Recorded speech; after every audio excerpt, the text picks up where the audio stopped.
Hello students, today we are going to solve second numerical of critical flow.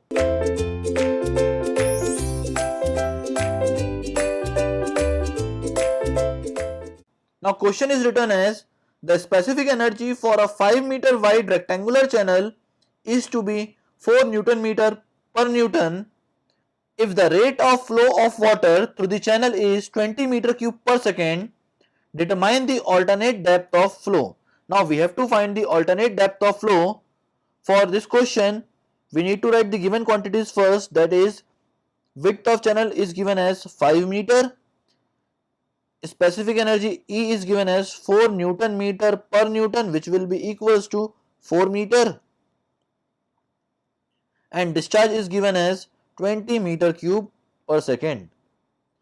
Now specific energy E will be equals to H plus V square upon 2G, where V will be calculated by the formula discharge upon area, so it will be equals to discharge upon B into H.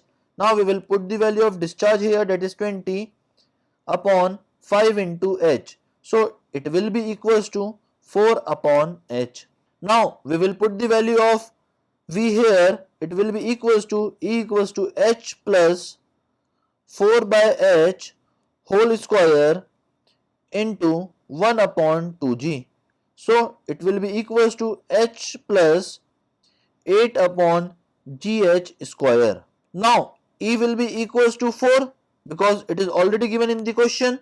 So we will equate these two values. So it will be equals to 4 equals to H plus 8 upon the value of G is 9.81 meter per second square into H square.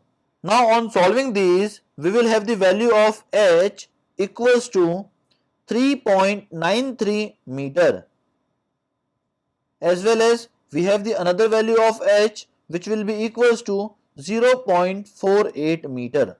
So these are the alternate depths of flow. That is all about this numerical. Thank you very much, students.